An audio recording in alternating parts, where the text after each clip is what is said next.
Since our emotions are influenced by our thoughts, you can change your thoughts to change your emotions.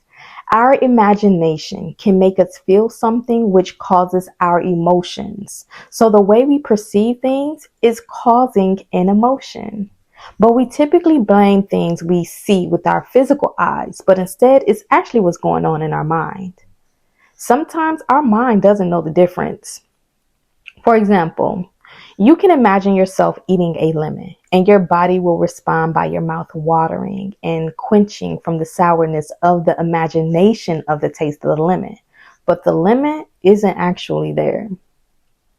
So, this gives us a level of emotional intelligence. We are able to control emotions and get good at exposing the ones we want and avoid the ones we don't want.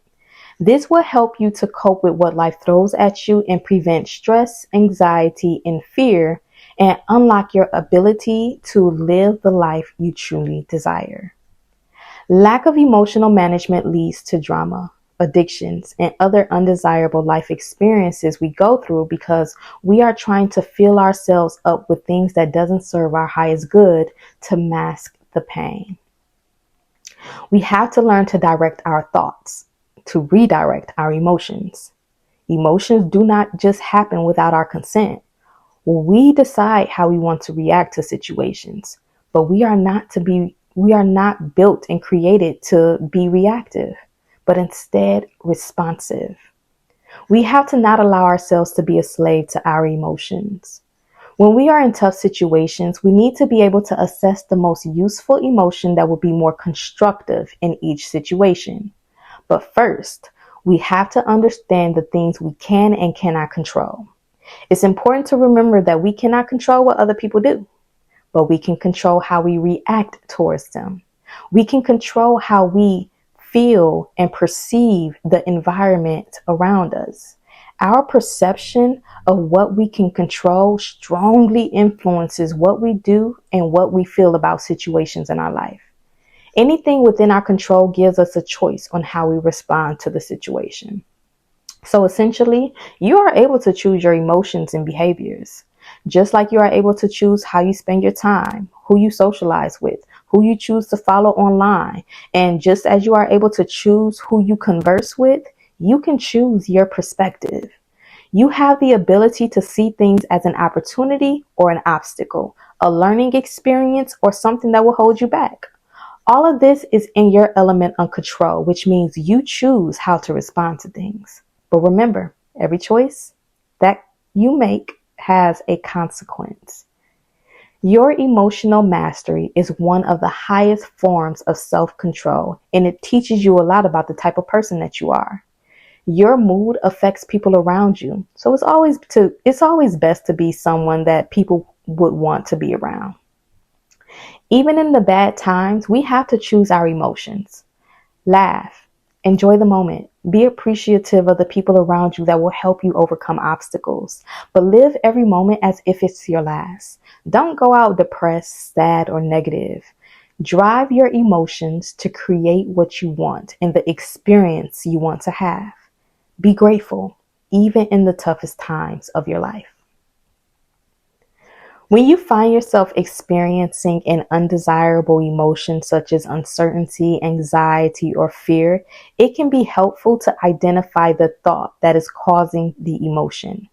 This allows the ability to transmute or change the state of one emotion into another.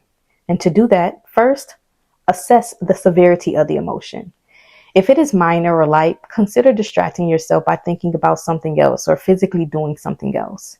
Emotions that aren't intense are easy to redirect, but focusing on them may cause them to worsen.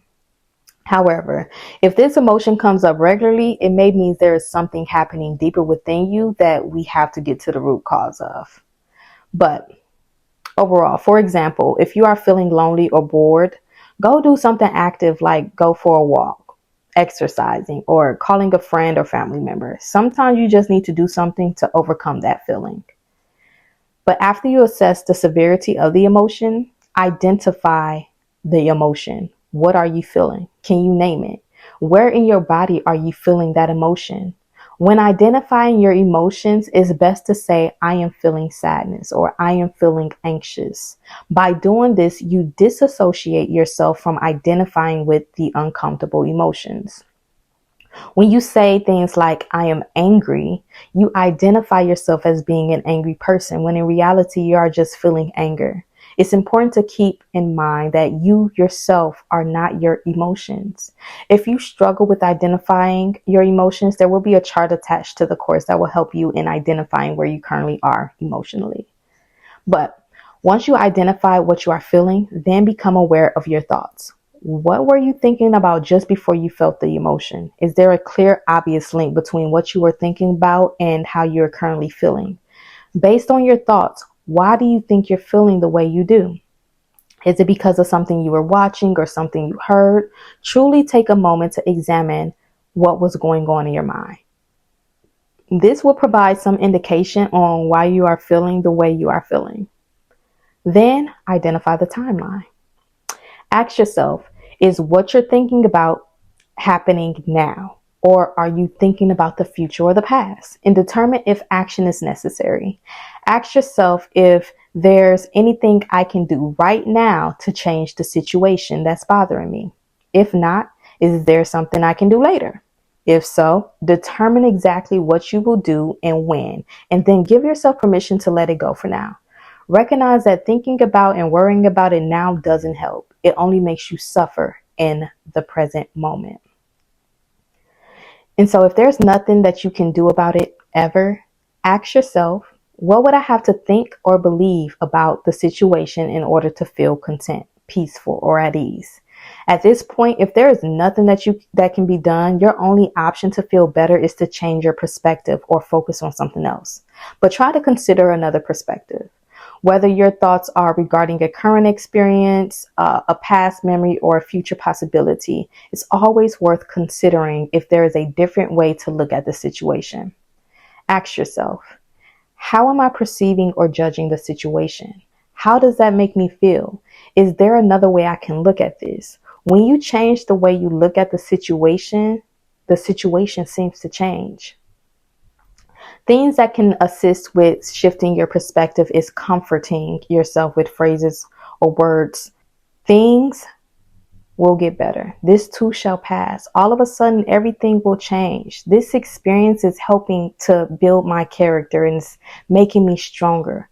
I will get through this and overcome this. This experience is helping to build relationships and reveal to me the people that I am surrounded by. Sometimes our unconscious mind needs to be reminded that things are okay. And it needs a reason to let things go. So give yourself that. So when all of that is put together, for example, this is how it should look. I currently am feeling anxious. The severity of the anxiousness is a 7. I am feeling anxious because I've just been laid off my job and I don't know how to make ends meet as I was already living paycheck to paycheck. I don't know how I'm going to pay my bills. I am thinking about my future bills as my current monthly bills are already taken care of. There's not much I can do now about it, but I can plan to apply to at least 5 jobs a day. Although that's my plans, I may still struggle with believing that someone will hire me immediately. Holding this belief causes more fear and uncertainty to arise within me. So I have to tell myself that everything will work out as it should. I have to believe that I will get back on my feet soon. I will focus my attention on the lights being on currently, the roof over my head currently, and food in the fridge currently, and remind myself that I am okay, as I have all that I need in this current moment. This would cause ease in my emotions as I created ease in my mind about the situation. But if I'm still judging the situation in a pessimistic way, I will hold on to negative thoughts, which is in return hold on to negative emotions. And the key here is to transmute those negative emotions into ones that are positive. This is important because it is easy for our minds to think the worst in a situation and believe that the undesirable experience will last for the rest of our lives. But that is not true. Tough times does not last long, and we create more suffering for ourselves when we focus on what it is that we don't want to happen. The easiest way to shift your focus from the things you don't want is to show gratitude in any situation. When we focus on what we appreciate about it or what we are grateful for or love about it, then we begin to enjoy the situation. It's really that simple. Gratitude is a powerful force of shifting our perspective because you cannot be in a state of gratitude and have negative emotions at the same time. Of course, there will always be disappointing situations in life. However, gratitude can help us shift it. The next time you are feeling frustrated, disappointed, angry, sad, or anxious about a situation, challenge yourself to find something about it to appreciate. Make a list of everything good about it. Doing so can help shift your mood about the situation. Remember, life is happening for you. So every situation is there to help your development for your dreams and goals. So please take your time and reflect upon all of this, as your emotions is a powerful driving force in creating your future life. Once you master emotional maturity, there is no situation or circumstance that can influence your life, as you will be able to maintain influence at all times, even in the most challenging situations. Allow your emotions to work for you, not against you. I challenge you that when you recognize uncomfortable emotions, go through the process of identifying the emotions, assessing the severity of the emotion, and evaluate the thoughts that possibly brought on the emotion. Then shift your thought or perspective to change your emotion. Again, it may be difficult at first, but with consistent time and practice, it will become easier and easier.